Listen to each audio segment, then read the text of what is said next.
करने के लिए धन नहीं है, कोई बात नहीं। किसी भूखे को खाना खिलाने के लिए धन नहीं है, कोई बात नहीं।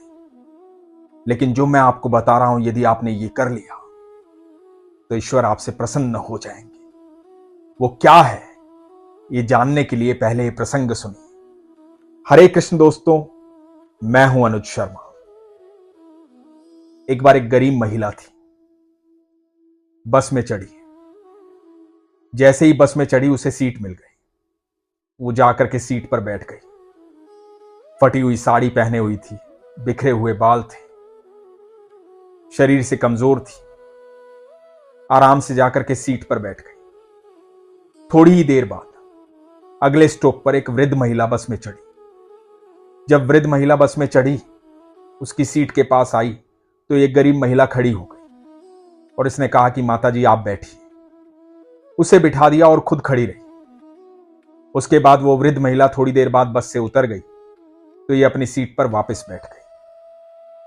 जब ये सीट पर वापस बैठ गई तो थोड़ी ही देर बाद एक छोटी बच्ची इसके बाजू में आके खड़ी हो गई। छोटी बच्ची को खड़ा देख करके इसने कहा कि बेटा तुम यहां बैठ जाओ। और ये महिला फिर खड़ी हो गई। इसने छोटी बच्ची को वहां बिठा दिया। थोड़ी देर बाद छोटी बच्ची का भी स्टॉप आया। छोटी बच्ची भी उतर गई और ये अपनी सीट पर वापस बैठ गई। अब थोड़ा सफर और कटा। उसके बाद एक प्रेग्नेंट महिला आई। प्रेग्नेंट महिला आकर के इसके पास खड़ी हो गई तो उसे देख करके ये फिर खड़ी हो गई और इसने कहा कि आप यहां बैठ जाइए। उसके बाद वो प्रेग्नेंट महिला इसकी सीट पर बैठ गई। थोड़ी देर बाद उसका स्टॉप आया। जब वो उतर गई तो ये महिला फिर से अपनी सीट पर बैठ गई। सफर में बढ़ते हुए जा रही थी आगे, लगातार अपने ध्यान में थी। इतने में एक स्टॉप आया। वहां से भी एक महिला चढ़ी। वो महिला चढ़ी तो बस में कहीं सीट नहीं थी। वो महिला ठीक ठाक थी, नॉर्मल थी। ना वो प्रेग्नेंट थी, ना वृद्ध थी, ना वो बच्ची थी। फिर भी ये महिला अपनी सीट छोड़ करके खड़ी हो गई और उसे कहा कि बहन जी आप बैठ जाइए, और उसे बिठा दिया और खुद खड़ी हो गई। थोड़ी देर के बाद उसका भी स्टॉप आया। वो महिला भी उतर गई और यह महिला अपनी सीट पर बैठ गई। इस महिला के इस सफर में इसको पूरे ध्यान से एक और महिला देख रही थी कि कोई भी आता है तो यह महिला खड़ी हो जाती। पहले वृद्ध महिला आई, फिर बच्ची आई, फिर एक प्रेग्नेंट औरत आई। यहां तक तो ठीक था। इस महिला ने देखा कि एक नॉर्मल औरत आई। उसके आने पर भी ये खड़ी हो गई और उसे बिठा दिया। ये बात समझ में नहीं आई। आगे बस का आखिरी स्टॉप था। जब आखिरी स्टॉप पर वो महिला उतरी और फिर ये जो पीछे वाली महिला थी, ये एक अध्यापिका थी। ये भी अपने आखिरी स्टॉप पे उतरी। जब दोनों महिलाएं उतरी तो अध्यापिका ने उस महिला से पूछा कि मैं आपसे एक बात जानना चाहती हूं। वो गरीब महिला बोली कि हां मैडम बोलिए, मैं क्या मदद कर सकती हूं। बड़े स्नेह से इसने बोला था। अध्यापिका उसकी आवाज सुनकर द्रवित हो गई। अध्यापिका ने कहा कि मैं बस आपसे ये जानना चाहती हूं कि पहले एक वृद्ध महिला आई, तब आप उठ गई अपनी सीट दे दी। फिर एक बच्ची आई, तब आप उठ गई अपनी सीट दे दी। फिर एक प्रेग्नेंट लेडी आई, तब आप उठ गई अपनी सीट दे दी। यहां तक तो सब ठीक था। लेकिन बाद में एक नॉर्मल महिला आई। आपने उसके आने के बाद भी सीट छोड़ दी। आपने भी टिकट ली थी, आपका भी अधिकार है सीट पर। आपको भी अपना सफर बैठ करके तय करने का अधिकार है। तो आप बार बार सीट क्यों छोड़ रहे थे?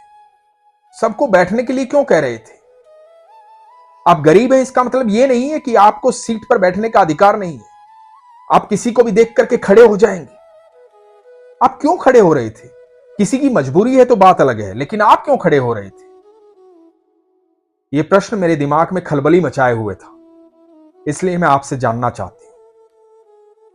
यह गरीब महिला मुस्कुराई। इसने कहा, मैडम देखिए, मैं दूसरों के घर जाती हूं, बर्तन साफ करती हूं, उनका खाना बनाती हूं, झाड़ू पोछा करती हूं, यही काम है मेरा।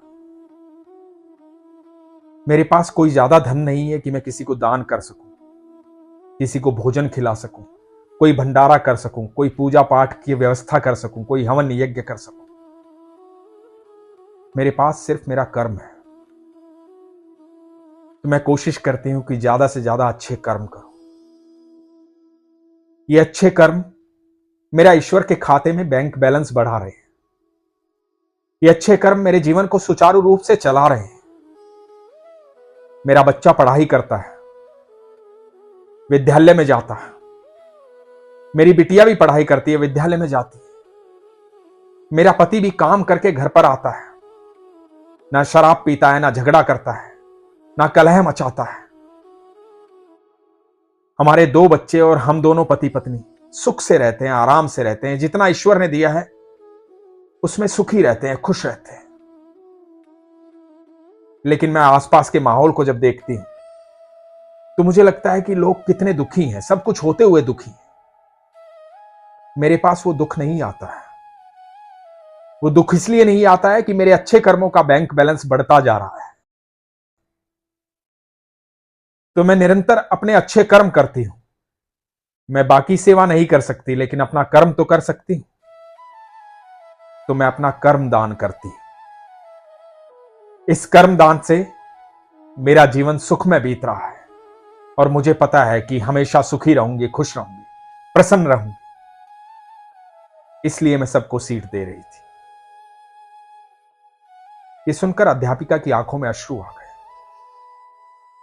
उसने इस गरीब महिला को गले लगाया और कहा कि मैं एक शिक्षिका हूं, अध्यापिका हूं, स्कूल में बच्चों को पढ़ाती हूं, शिक्षा देती हूं। लेकिन आज शिक्षा जो तुमने मुझे दी है, इससे पहले शिक्षा कभी हासिल नहीं हुई।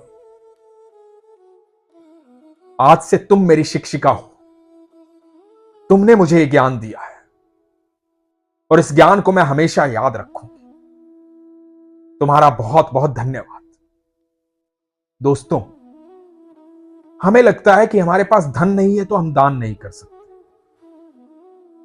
हमारे पास धन नहीं है तो हम हवन यज्ञ नहीं कर सकते, पूजा पाठ नहीं कर सकते, भूखे को भोजन नहीं दे सकते। हमारे पास पर्याप्त मात्रा में धन नहीं है तो हम लोगों की सेवा नहीं कर सकते। ऐसा नहीं है। हम दिन भर में ऐसे बहुत सारे कर्म कर सकते हैं जिससे हम कर्म दान कर सकते हैं।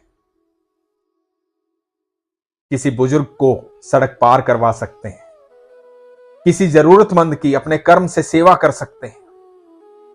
हम करना चाहे तो बहुत कुछ कर सकते हैं। यदि हम सबसे प्रेम से भी बातें करें, सिर्फ मुस्कुरा के बातें करें, सौहार्दपूर्ण बातें करें, तो हम किसी का मन प्रसन्न कर सकते हैं। हम जब भी किसी की तरफ मुस्कुराते हैं तो यकीन मानना सामने वाला मुस्कुराता है, क्रोधित नहीं होता है। सामने वाला पता नहीं किस दुख में होता है, किस परेशानी में होता है, किस संकट से गुजर रहा होता है, किस प्रकार के झगड़े से गुजर रहा होता है, कितनी चिंताओं में होता है। लेकिन आपकी मुस्कुराहट देख करके वो मुस्कुरा देता है। पल भर के लिए आपकी मुस्कुराहट ने उसे सुकून दिया है। और इसमें धन नहीं लगता, सिर्फ मन लगता है, आपका कर्म लगता है। तो अपने मन को, अपने कर्म को ऐसा बनाइए कि दूसरों को खुशी दे पाए, कर्म का दान कर पाए। और जैसे जैसे हम ये कर्म का दान करेंगे, लोगों को खुशी देंगे, प्रसन्न रखेंगे, आसपास के माहौल को खुश रखेंगे, तो यकीन मानना दुख हमारे जीवन में कभी नहीं आएगा। हम कभी दुखी हो ही नहीं पाएंगे। मेरे दादाजी एक बात कहते थे कि अपने अच्छे वक्त में बुरे वक्त की तैयारी करो, और जब बुरा वक्त आए तो अच्छे वक्त की तैयारी करो, क्योंकि समय परिवर्तनशील है, बदलता रहता है। अच्छा समय भी हमेशा के लिए नहीं रहेगा और बुरा समय भी हमेशा के लिए नहीं रहेगा। जब आपका अच्छा वक्त चल रहा हो तो लोगों की इतनी मदद करो, इतनी मदद करो कि वो आपका कभी बुरा वक्त आने ही ना दे। और जब बुरा वक्त चल रहा हो तो चिढ़ने की आवश्यकता नहीं है, परेशान होने की आवश्यकता नहीं है, दुखी होने की आवश्यकता नहीं है, झगड़ा करने की आवश्यकता नहीं है, डरने की आवश्यकता नहीं है, घबराने की आवश्यकता नहीं है। आवश्यकता है ईश्वर पर विश्वास रखने की, ईश्वर की शरण में जाने की, अपनी बातें उनसे कहने की, अपने कर्म अच्छे करने की। एक बार विश्वास करके देखो, कर्म अच्छे करो और निश्चिंत हो जाओ, फिर देखो जीवन बदल जाएगा। इसीलिए हमेशा कहता हूं, अपने विश्वास को मजबूत रखो, अपना ख्याल रखो।